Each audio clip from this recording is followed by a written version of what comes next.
जी बहुत बहुत शुक्रिया। मैं इम्तियाज़ जलील मेंबर ऑफ पार्लियामेंट औरंगाबाद से हूँ। सबसे पहले तो मैं मीडिया वालों से माजरत इस बात के लिए चाहता हूँ कि हाँ, काफ़ी दूर से मुझे पार्लियामेंट हाउस से आना पड़ा था।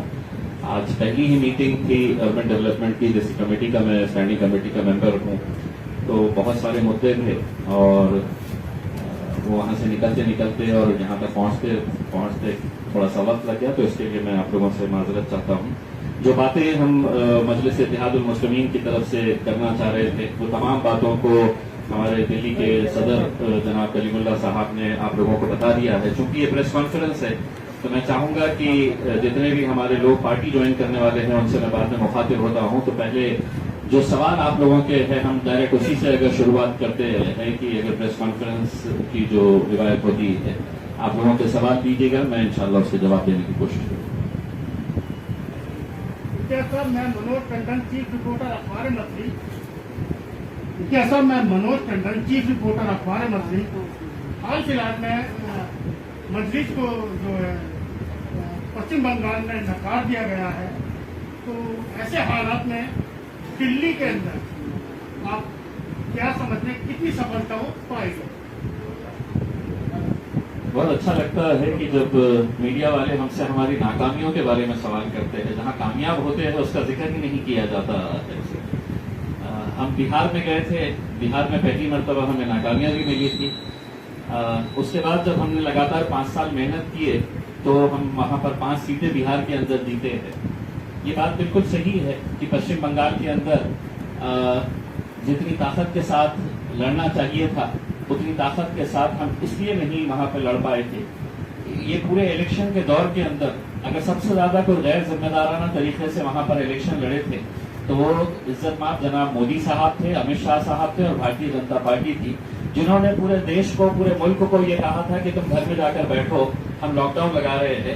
और वो खुद है तो लाखों की तादाद के अंदर लोगों को सड़कों के ऊपर उतार रहे थे।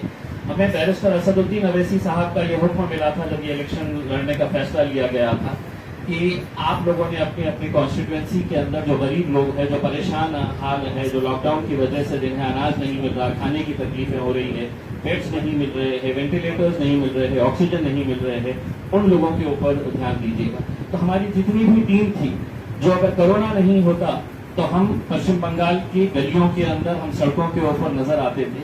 लेकिन मैं खुद, एक पार्टी के हमारे से 2 ही एमपी थे, असदुद्दीन अवैसी साहब और मैं खुद, जब असदुद्दीन अवैसी साहब ने मुझे ये कहा कि नहीं, आपकी पहली प्राथमिकता ये होनी चाहिए कि आप अपनी कॉन्स्टिट्यूएंसी के अंदर लोगों की तकलीफों को आप सॉल्व करिएगा, अगर ये कोरोना अगर थोड़ा कम होता है तो आप बिल्कुल वहां पर आइएगा।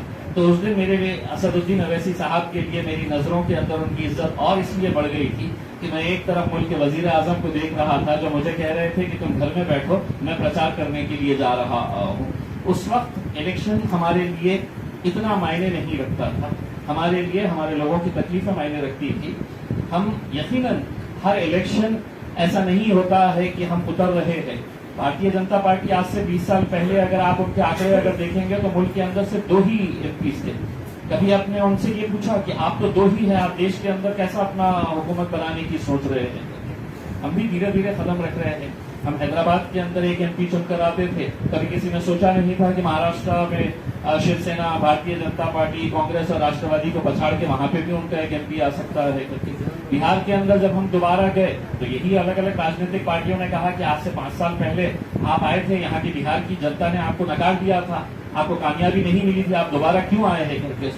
लेकिन वहां की आवाम को इस बात का एहसास हुआ था कि 5 साल पहले जब मजलिस आई थी, हमने इनका साथ नहीं दिया था, अब हम इनका साथ देंगे। तो हमने 5 वहां पर एमएलए अल्हम्दुलिल्लाह वहां पे जीत कर लेकर आए। तो यकीनन हम कांशीराम का, आपको एक बात आपको याद होगी कांशीराम साहब की कि पहला इलेक्शन जो होता है, दूसरा इलेक्शन क्या होता है और तीसरा इलेक्शन जीत के अंदर। तो हम बहुत सारी जगह के ऊपर फर्स्ट और सेकंड कवर कर चुके हैं। अब जहां पर भी जाएंगे तो वह थर्ड से जीतने के लिए जाने वाले हैं। अगर मेरा एक क्वेश्चन हो, यूपी के अंदर इलेक्शन की तैयारी में आपकी पार्टी जो है एक हल्फनामा ले रही है इलेक्शन लड़ने वालों से और एक भारी भरकम रकम भी वसूल रही है, तो क्या ऐसा ही दिल्ली में भी दोहराया जाएगा? मुझे भारी भरकम कितनी होती है मुझे आप ही बता दें तो जरा बेहतर रहेगा। उसमें भारी भरकम कितनी है करके, तो अगर आप एक जिम्मेदार तरीके से मुझसे सवाल कर रहे थे तो आप ही मुझे जवाब दे दीजिएगा कि कितना पैसा इकट्ठा किया जा रहा है। भारी भरकम किसे कहते हैं? आवेदन के लिए आवेदन कितना भारी भरकम मतलब कितना है? 10,000। मेरी जानकारी के हिसाब से ऐसी कोई बात नहीं है कि 10,000 रुपये अगर कोई मजलिस की तरफ से, तो मेरे हिसाब से ऐसा कुछ भी नहीं है कि भारी भरकम रकम ऐसी ली जा रही है। हाँ, ये है कि एक प्रोसेस, हाँ हम लोग यकीनन वहाँ पर ये बात सामने आई है। हम लोगों से ये देखना चाह रहे थे, देखिए एक उभरती हुई पार्टी जो होती है, जिसको आवाम ये समझती है कि मैं इस पार्टी के अंदर जाऊंगा अगर तो इसके अंदर जीत यकीनी है, तो वही लोग बड़ी तादाद के अंदर उस पार्टी से जुड़ते हैं। मरी हुई कमजोर पार्टी के साथ कोई जाते नहीं है उसमें। तो एक कामयाब पार्टी की निशानी इसी बात की गवाही देती है कि अगर हम जब मैदान में उतरने की बात करते हैं, तो आज कलीमुल्लाह साहब इस बात की गवाही देंगे कि हमारे पास एक एक वार्ड से कई दावेदार हैं। क्यों है ये? इसका सही अगर ढूंढा जाए तो उसका सही जवाब यही है कि लोगों को लगता है कि अब मजलिस ही एक ऑल्टरनेटिव है, इसलिए हम मजलिस के साथ जोड़ना चाहिए करके। लोग वहां पर जब आते हैं तो कई दफा ऐसा होता है कि ख्वाहिशमंद बहुत सारे लोग होते हैं, लेकिन जैसा किसी को एक टिकट नकारा गया तो दूसरे ही दिन उनका पूरा जज्बा खत्म हो जाता है, फिर वो विरोध में चले जाते हैं। तो हम एक लोगों को टेस्ट करना चाह रहे हैं कि वाकई में मतलब कितने जज्बे वाले लोग हमारे साथ जुड़ रहे हैं करके। ऐसा नहीं है कि हमने हलफनामा दे दिया है तो कल हम कोर्ट में चले जाएंगे, उनके खिलाफ पुलिस में कंप्लेन कराएंगे करके। हर पार्टी का एक सिस्टम होता है इलेक्शन लड़ने का, हमारी पार्टी ने इस सिस्टम को इख्तियार किया है। दिल्ली के लिए आपके पास क्या प्लान है? जो जिस इलेक्शन के बारे में आप बात कर रहे हैं सिटी का, क्या प्लान है? देखिए प्लान अगर आप हमसे पूछेंगे तो हमने 5 साल पहले जब यहाँ पर असेंबली का इलेक्शन हुआ था, तो हमने असेंबली के इलेक्शन के अंदर हमने हिस्सा इसलिए नहीं लिया था कि हमको भी कहीं ये लगता था कि भारतीय जनता पार्टी के अलावा अगर आम आदमी पार्टी आ रही है तो आम आदमी पार्टी हमारे बारे में सोचेगी, हमारे मुद्दे और हमारे जो जितने भी मसले हैं उनको वो कहीं ना कहीं एक प्राथमिकता के तौर के ऊपर देंगे। और आप ये बात मानेंगे, आम आदमी पार्टी खुद ये बात माननी चाहिए कि उनकी कामयाबी के अंदर दिल्ली के मुसलमानों का बहुत बड़ा हाथ था, दिल्ली के हमारे दलित भाइयों का बहुत बड़ा हाथ था उनकी कामयाबी के अंदर। लेकिन जब सत्ता में आ गए और हमने भी सोचा कि चलिए हम भी इनको 5 साल आजमा कर देखते हैं, अगर आम आदमी पार्टी हमारे साथ अगर इंसाफ करती तो यकीन मानिए मजलिस को यहाँ पर जगह ही नहीं रहती। लेकिन इन 5 सालों के अंदर, चाहे वो जब हमारे मरकज का मामला आया हो, मौलाना साद साहब के बारे में किस तरह के बयानात दिए गए हैं, उस वक्त आप मुख्यमंत्री हैं तो इसका मतलब ये नहीं है कि आप भगवान हो गए थे। आप कानून के हिसाब से आपको भी चलना चाहिए। आज अदालत अगर ये कह रही है कि 3 चैनल्स ने माफी मांगनी चाहिए, तो हम तो ये मांग करेंगे कि अरविंद केजरीवाल साहब ने सबसे पहले कौम से माफी मांगनी चाहिए, क्योंकि जिस कौम ने आपको उस कुर्सी के ऊपर बिठाई है, जिस कौम ने आपको इतने ऊंचे मुकाम के ऊपर पहुंचाया है, अगर आपका रोल अगर हमने दंगे के दौरान अगर आपका रोल क्या रहा है अगर हम ये बताना शुरू करें तो शायद 2 घंटे भी अगर मैं बात करूं तो कम रहेगा। ये आवाम नहीं जानती है, ये सोशल मीडिया का दौर है, हम क्या कर रहे हैं, क्या बोल रहे हैं, कैसा बोल रहे हैं, कि हर चीज आज के दिन आवाम तक पहुंचती ही है। तो यकीनन एक ऑल्टरनेट के दौर के ऊपर हमने किस किस को नहीं अपनाया है, किस किस को नहीं आजमाया है।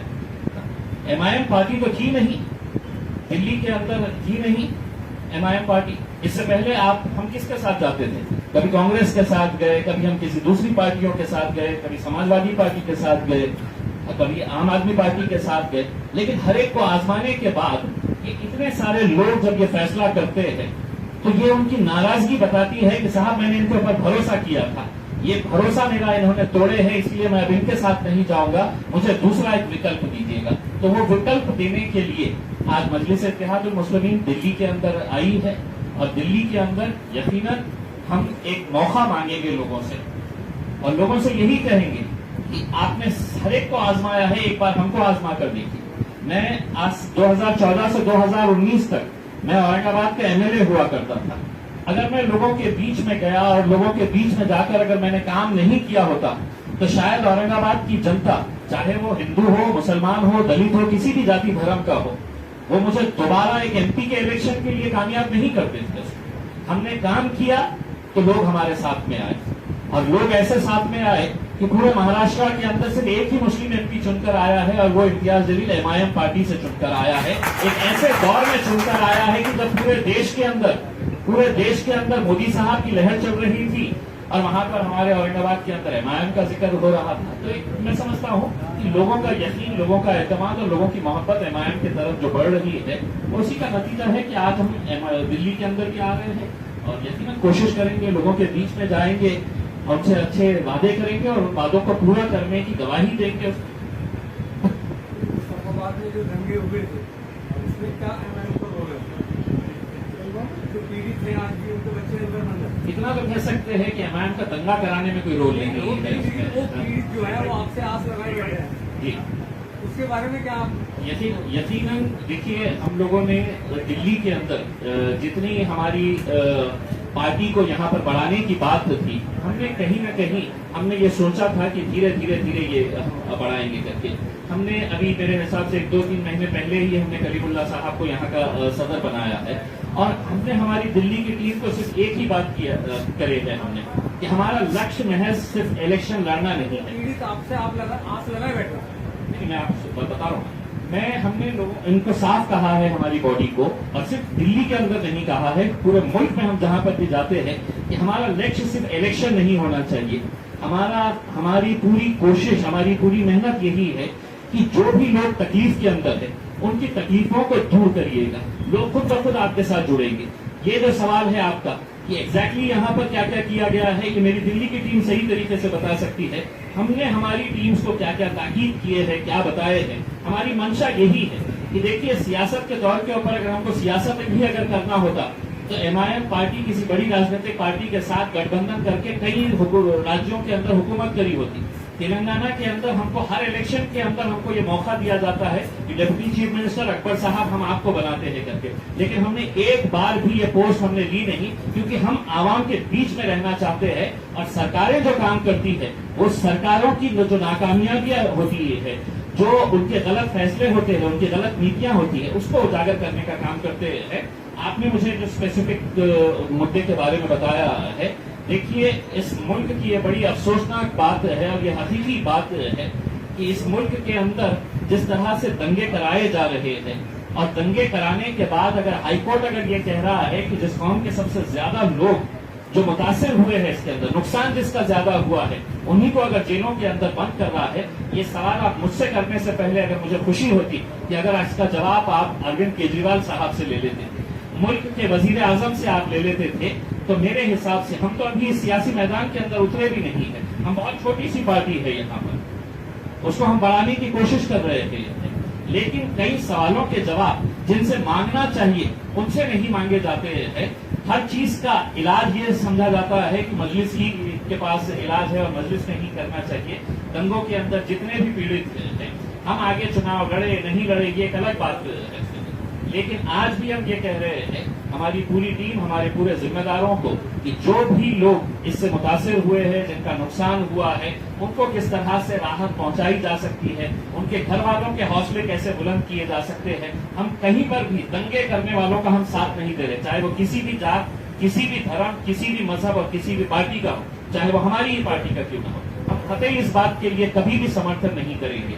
ये मुल्क की खूबसूरती है कि इस मुल्क के अंदर तमाम हिंदू, मुस्लिम, सिख, ईसाई, दलित हम सब साथ में मिलकर रहते हैं, लेकिन जानबूझकर जो दंगे कराए जा रहे हैं, और दंगे कराने के बाद जो एजेंसीज का इस्तेमाल किया जा रहा है कि सिर्फ आपको निशाना बनाया जाए, तो कहीं ना कहीं इसके लिए आवाज उठाने की जरूरत है, और वो आवाज हम उठाने के लिए यहाँ पर आए हैं।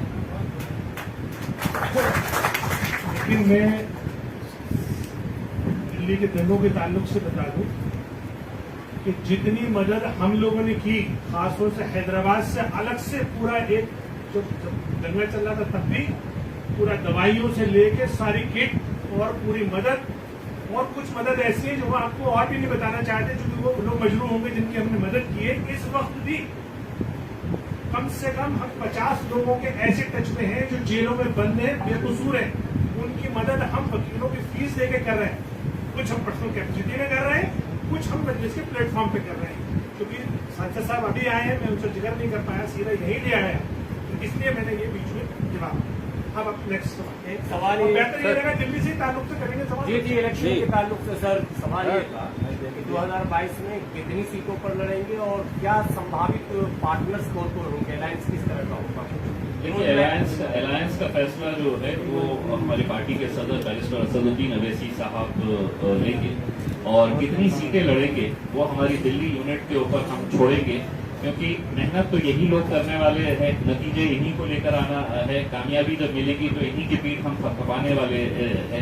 हम तो यहाँ पर इनकी रिपोर्ट के हिसाब से कहाँ कहाँ पर इलेक्शन लड़ना है, इसके बाद जब हम पूरी तरह से जब पार्टी मुतमईन हो जाएगी तो वो नंबर्स के ऊपर हम पहुंचेंगे। लेकिन एक ये है कि जो जज्बा रखने वाले लोग हैं, जो खिदमत करने वाले लोग हैं, उनको तरजीह दी जाएगी कि ऐसा नहीं है कि मैं चुनकर आ गया हूं और चुनकर आकर मैं बैठ गया हूं और सिर्फ बाकी सिर्फ पैसा कमाने का काम करने का है, अब चुनकर आ गए हैं। तो ऐसे इस तरह के कैंडिडेट्स को हम कभी एंटरटेन नहीं करेंगे। तो हो लेकिन ईमानदार हो, अच्छे हो, जज्बा रखने वाले हो, ऐसे लोग को तरजीह देंगे। सर कोई भी इसकी माइक लो।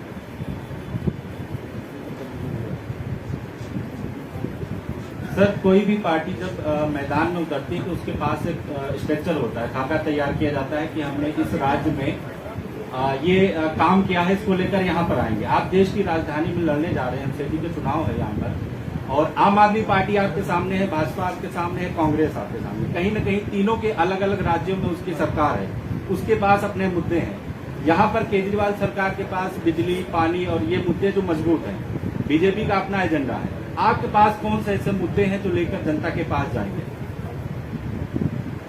देखिए साहब, अगर मैं मुसलमानों की बात करूं, इस मुल्क के मुसलमानों की बात करूं, तो इन्हें ताजमहल नहीं चाहिए। इनकी ख्वाहिशें जो है वो बहुत बड़ी बड़ी ख्वाहिशें नहीं होती है। इस कौम की सिर्फ यही मांग होती है कि मेरा बच्चा अच्छी तालीम हासिल कर ले, हमारी जो रोज की जरूरियात है वो हमें किसी तरह से मिल जाए।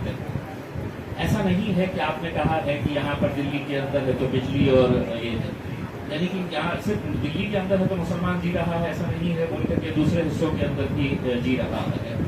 अगर हमारे पास कोई एक मिशन नहीं रहा, हमारे पास आज के दिन सबसे ज्यादा लोगों के अंदर, खासतौर से मैं मुसलमानों के और दलितों के बारे में ये कहना चाहूंगा कि एक तरह का जो डिप्रेशन का एक माहौल आ गया है। हम जब देख रहे हैं कि हमारी आंखों के सामने नौजवानों का कत्ल किया जा रहा है, मॉब लिंचिंग हो रही है, और इसके बारे में कोई जिक्र नहीं करने वाला है, कोई बोलने वाला नहीं है। हमने देखा है कि इलेक्शन के वक्त में अक्सर लोग ये कहते हैं कि नहीं, मैं तो सेक्युलर पार्टी के साथ जाने वाला हूँ। इलेक्शन के हद तक ये इनको बहुत अपना सर के ऊपर उठाते हैं, लेकिन 5 साल जब आपको इनकी जरूरत होती है, जब कहीं दंगे होते हैं, जब मॉब लिंचिंग होती है, जब नाइंसाफियां होती है, तब ये लोग खामोश बैठ जाते हैं और पूरी कौम ये उम्मीद करती है कि नहीं, असदुद्दीन अवैसी ने क्या बोले हैं, असदुद्दीन अवैसी ने बोलना चाहिए इस मुद्दे के ऊपर। तो यानी कि अब लोगों को भी ये बात समझ में आ रही है कि साहब हमारी जरूरत जो है, हमारी सेफ्टी, हमारी सिक्योरिटी, और हमें जो एजेंसीज के जरिए जो सरकारें हैं, चाहे वो राज्य सरकार हो, केंद्र सरकार हो, जो एजेंसीज का गलत इस्तेमाल करके हम लोगों को एक निशाना बना रही है, टारगेट कर रही है, और सिर्फ एक आम लोगों की बात नहीं कर रहा हूं साहब।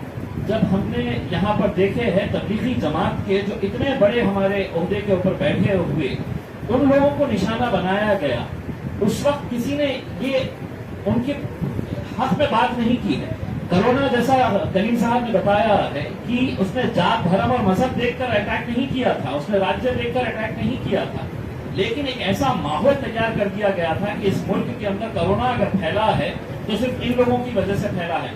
मुझे ये बताते हुए खुशी हो रही है कि तबलीग का काम अगर सबसे ज्यादा अगर किसी ने किया है तो कश्मीर से लेकर कन्याकुमारी तक, जब लोग सड़कों के ऊपर निकले, नौजवानों ने ये नहीं देखा कि इसकी जात क्या है, इसका धर्म क्या है, ट्रेनें रुकाई, बस रुकाया और कहा कि ये हमारी तरफ से खाना लेकर जाओ, ये पानी हमारी तरफ से लेकर जाओ, हमारी तरफ से मदद हम ये पहुंचा रहे हैं। वो काम जो उन्होंने किया है, मेरे हिसाब से आज कई सारे ऐसे हमारे हिंदू भाई हैं जिनको ये लगा कि कुछ महीने पहले तक या 1.5 साल पहले जब ये कोरोना आया तो मुझे ये बताया जा रहा था कि ये कोरोना तो इसकी वजह से आया है, ये टोपी वाले और ये दाढ़ी वाले की वजह से कोरोना फैला है, लेकिन यही टोपी वाला और यही दाढ़ी वाला था जो रोड के ऊपर रुकाकर मुझे है तो खाना दे रहा था, मुझे पानी दे रहा था, मुझे अपने घर के अंदर आसरा दे रहा था।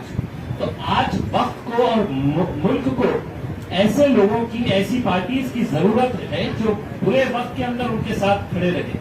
अच्छे वक्त में तो बहुत सारे आएंगे, अभी भी इलेक्शन जैसे ही आएगा तो बड़े बड़े पंडाल सजाए जाएंगे, उसके अंदर बड़ी बड़ी बातें की जाएगी। और मुसलमानों की सियासत जो है, आज तक मैं यही समझते आया हूं और बहुत सारे मीडिया वाले भी इस बात से इत्तेफाक रखेंगे कि हमें खुश कैसे किया जाता है। हमें खुश इस तरह से किया जाता है कि रमजान का महीना आया है तो केजरीवाल साहब है तो इफ्तारी के प्रोग्राम में आते हैं, उनको एक दाढ़ी वाले मौलाना साहब है तो टोपी पहनाते हैं, फोटोज खींचे जाते हैं उसके अंदर, फिर एक साहब उठ के आते हैं उनको खजूर खिलाते हैं। ये है तो इनका सेक्युलरिज्म हो गया है। अब यही काम जो है वो शरद पवार साहब महाराष्ट्र के अंदर करते हैं, वो अशोक चौहान साहब करते हैं, वो मुलायम सिंह यादव साहब करते हैं।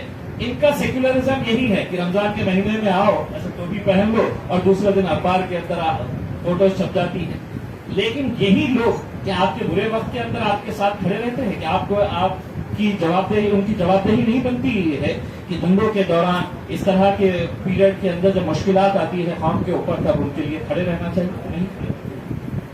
सर, आप 2 बार एमपी बने, आपने जैसा जिक्र किया कि मैंने 2 बार एमपी बना, लेकिन आपने ये जिक्र नहीं किया कि मैंने बना या 1 बार बना। आपने कहा कि मुसलमानों को जो है मौका दिया गया। फिर जिस तरह से दिल्ली में जब चर्चा किया गया आपको एमसीडी को लेकर, फिर आपने यहाँ अपनी पार्टी का जिक्र नहीं किया, आपने मुसलमानों का जिक्र किया कि मुसलमानों को नजरअंदाज किया जाए। तो क्या समझा, ये समझा जाए कि AIMIM जो है क्या वो मुसलमानों की पार्टी है सिर्फ?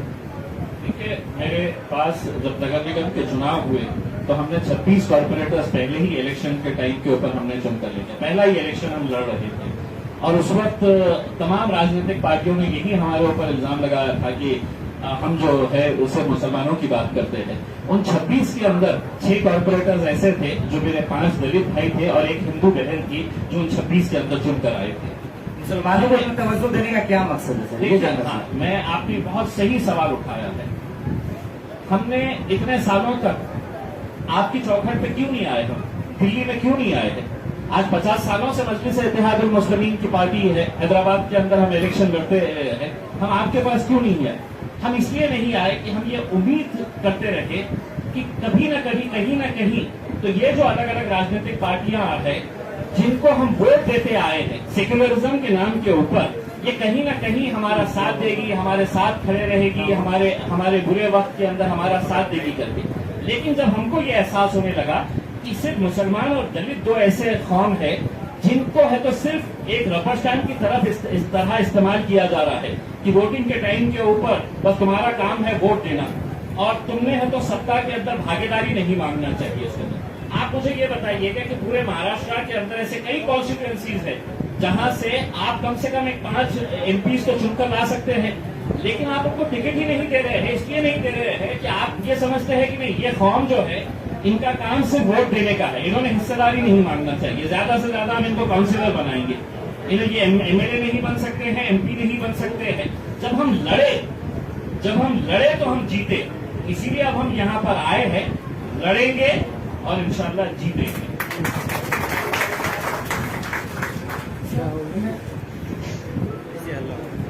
मेरा सवाल ये है कि इतनी देर से आपसे दिल्ली के इलेक्शन में जो आपके पास क्या प्लान होगा उसको लेकर जितने सवाल पूछे जा रहे हैं, आप वहाँ सिर्फ 2 बातों को ज्यादा फोकस कर रहे हैं, तबलीगी जमात का मुद्दा और एक दंगा।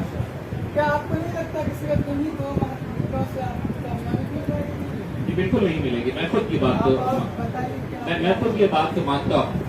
मैं अक्सर ये बात बहुत सारे जलसों के अंदर करता हूँ कि हर शहर के अंदर 2 शहर बसते हैं। एक वो शहर होता है जहाँ पर आप रहते हैं, एक वो शहर है जहाँ पर बली रवानी साहब रहते हैं। इन शहरों के अंदर फर्क क्यों आ रहा है इस देश के अंदर?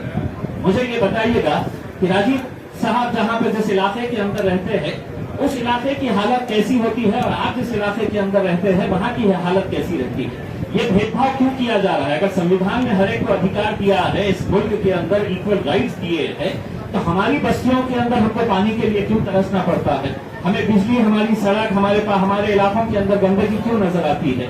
हमारे इलाकों के अंदर पुलिस स्टेशन ज्यादा क्यों नजर आते हैं? स्कूल और कॉलेजेस कम नजर आते हैं? ये क्या वजह है? ये कहीं ना कहीं तो कुछ नाइंसाफी आ रहा है। यही मुद्दों को लेकर हम आगे आ रहे हैं।